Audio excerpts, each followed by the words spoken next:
Quem é fã de corrida e de videogames, provavelmente conhece o Midnight Club. Mas você sabe o que inspirou o jogo?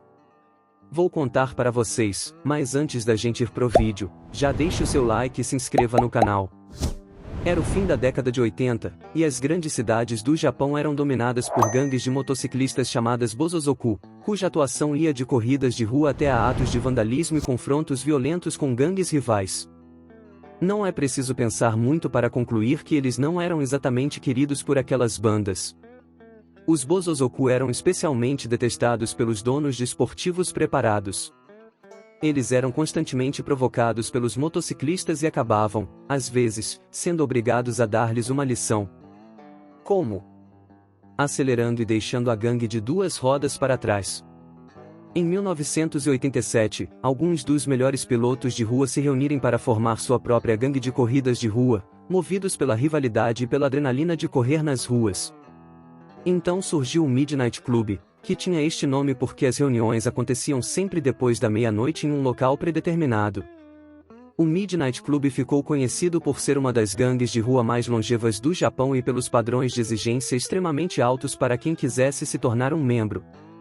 Antes de tudo, era preciso ter um carro capaz de superar os 250 km por hora. Depois, provar que sabia o que fazer com ele. Por fim, caso fosse aprovado, precisava comparecer a todas as reuniões organizadas pelo clube ao longo de um ano. Cerca de 10% dos candidatos conseguia se tornar um membro do grupo. Contudo, uma vez lá dentro, não era nada fácil se manter nele, bastava fazer qualquer coisa que representasse perigo para os outros motoristas nas ruas ou para os outros membros para ser expulso. Por esta razão, a gangue sempre tinha, em média, 30 membros.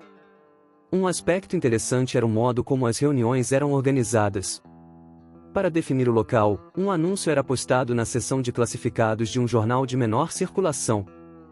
O teor do anúncio e o jornal no qual ele seria veiculado eram definidos no fim da reunião anterior, normalmente era um assunto genérico e que não despertasse interesse, como bolsas à venda com desconto ou algo do tipo, seguido do endereço da próxima reunião. Uma solução criativa, fruto de uma época sem smartphones e WhatsApp. As corridas aconteciam na rodovia que liga Tóquio a Yokohama, a famosa Vanga, e era lá que uma das exigências para entrar na gangue se justificava, quando o Midnight Club promovia corridas entre os próprios membros ou envolvendo os Bosozoku. Frequentemente os carros chegavam aos 300 km por hora. Naquela época, as viaturas de polícia do Japão tinham sua velocidade máxima limitada a 180 km por hora e, por isso, os homens da lei simplesmente não conseguiam capturar os pilotos de rua do Midnight Club. No início da atuação do Midnight Club, a maioria dos membros tinha esportivos importados, como Porsche, Ferrari e Lamborghini. Com o passar do tempo e o crescimento da popularidade do tuning, esportivos do mercado doméstico japonês, conhecidos como JDM, foram ganhando presença e acabaram se tornando maioria. A Mazda RX-7, Nissan GT-R, Toyota Supra e outros, sempre preparados para atingir os 300 km por hora.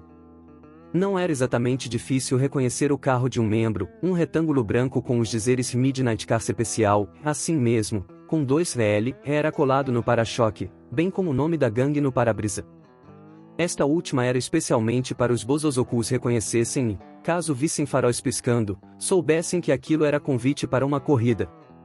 Em meados da década de 90, o Midnight Club viveu seu auge, com cerca de 75 membros e respeito máximo nas ruas.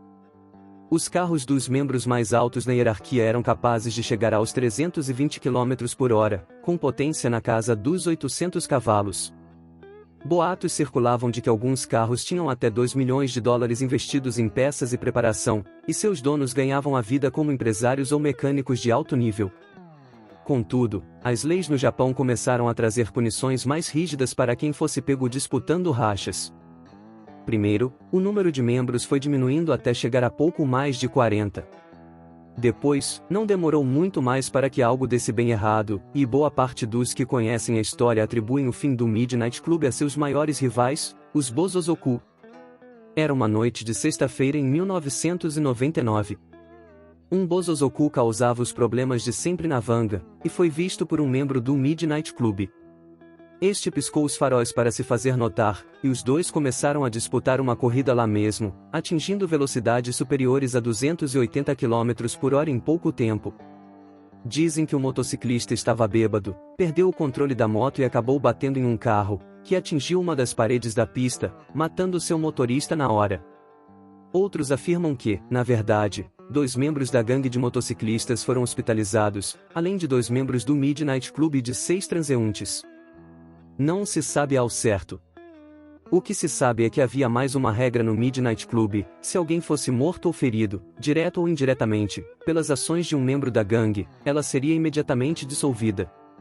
E foi o que aconteceu. Depois do fim, algumas gangues menores tentaram reviver o nome Midnight Club, mas duraram pouco tempo. A memória da gangue ainda vive, e eles acabaram conseguindo uma aura mística e a fama de colocarem a segurança de outras pessoas antes de sua própria segurança graças à imediata dissolução do grupo depois do acidente. Esta é a história que circula pelo mundo. Os fatos como realmente aconteceram dificilmente serão revelados totalmente, e a maioria dos que participavam do Midnight Club se recusam terminantemente até mesmo a mencionar o nome da gangue. Na década passada a Rockstar Games lançou uma série de games do Midnight Club, baseada no universo das corridas de rua do Japão. Ainda que não tenha feito o mesmo sucesso que Need for Speed Underground, Midnight Club teve seus fãs e cativava pelo modo como você andava pelas ruas em alta velocidade vencendo corridas, comprando carros e os preparando com peças cada vez melhores. Acontece que, enquanto Need for Speed Underground foi inspirado pelo primeiro filme da saga Velozes e Furiosos, Midnight Club tem uma inspiração real, a gangue japonesa Midnight Club, que foi uma das mais importantes da cena de rua japonesa entre 1987 e 1999. Foram 12 anos intensos. Além do game, o Midnight Club inspirou a série de mangá e anime Vanga Midnight, que conta a história de um rapaz que pilota um Nissan 240Z preparado no estilo dos carros dos membros da gangue que disputa corridas de rua na famosa rodovia japonesa. Seu maior rival, o Porsche 911 Turbo Blackbird, forma quase um contraposto ao emotivo protagonista. Gostou da história? Comenta aí embaixo o que você achou. Deixe o seu like e se inscreva no canal. Até o próximo vídeo.